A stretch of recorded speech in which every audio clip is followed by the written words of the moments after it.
What up, nerds? Travis here with the Nerd Herders. Welcome back to... We still don't have a name for this.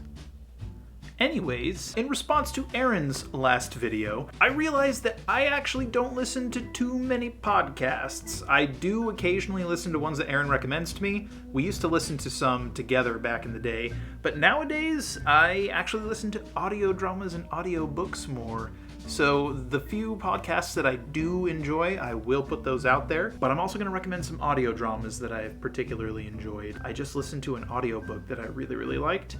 Kind of an audio graphic novel more than an audio book, so I'm going to put that out there as well, and then we'll shift gears into the new topic of discussion. First off, the one that I think I've enjoyed the most, and it's because I'm a huge fan of The Office and I really like documentary style television and filmmaking, is An Oral History of The Office, which is narrated by Brian Baumgartner, who plays Kevin Malone on The Office.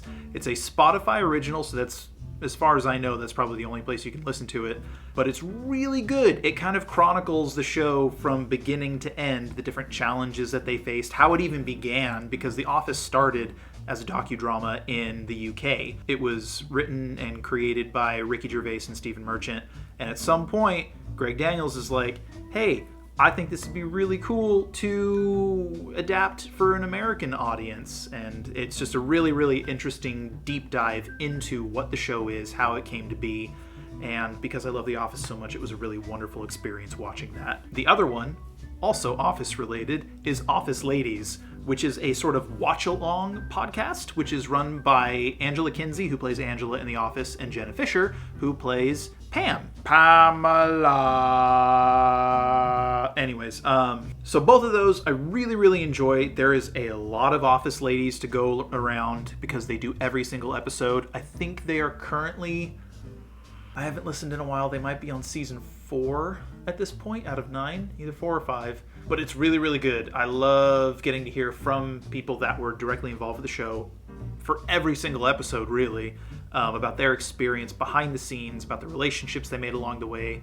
They go into a lot of the deleted scenes and kind of extra stuff that you see on the DVDs that wasn't available on Netflix / might not be available on Peacock now. But it's a really fun experience, and especially if you're rewatching the series, I highly recommend that you, as you watch each episode, listen to the corresponding episode of the podcast. Super cool. Audio dramas that I've really enjoyed are Welcome to Night Vale, which there's a lot of that, and Aaron and I, we used to listen to it a lot back in the day. I dropped off after a while just because there's so much and I started listening to other things, but I still go back now and again to try and re-catch up, which is an endeavor, but it's a good endeavor at that. And then Wolf 359 is one that I've recently started listening to. That was recommended to me by my sister's fiance, and it is a super cool audio drama about this crew aboard this space station, which is orbiting like a red dwarf or something like that. And it's like, it's sci-fi, it's mystery, it's got comedy in it for sure, but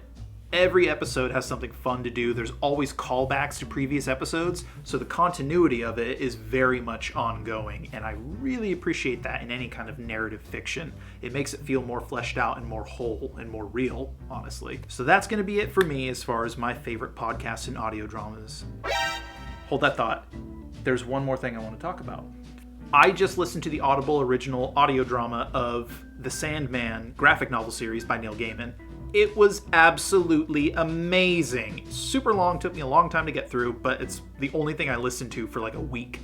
And oh my god, so much fun. I've never read those graphic novels, but I've read several Neil Gaiman novels.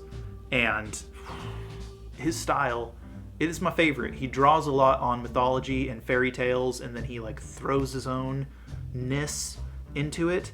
And it was super cool, super good, and I highly recommend it to anybody who is a fan of the Sandman graphic novel, first of all.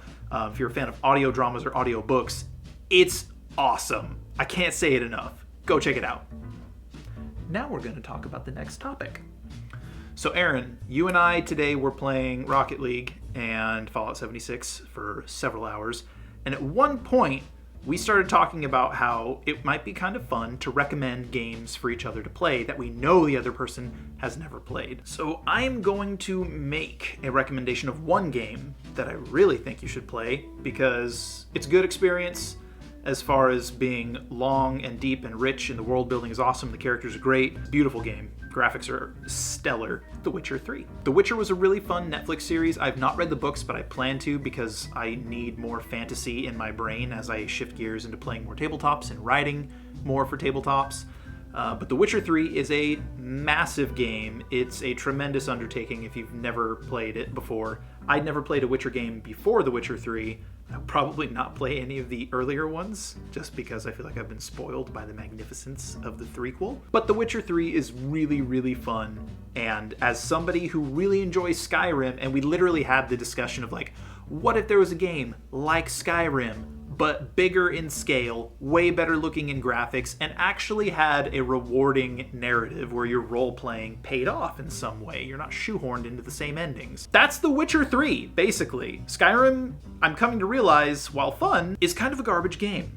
And it only stands out because there's not a lot of other games like it. The only real caveat with The Witcher 3 is that it's a third-person RPG, but I know you're a fan of the third-person aesthetic. That's how you play Fallout, so I think that there's a lot to enjoy visually, mechanically, and narratively with that game. So that is my recommendation to you. I'm going to challenge you. I want you to start and finish The Witcher 3 before 2021 has ended. So good luck with that, buddy. Anyways, yeah.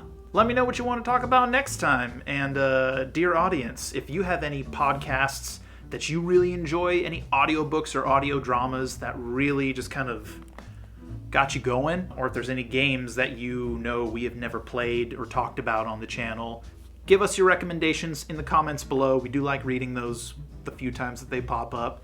And until next time, stay nerdy.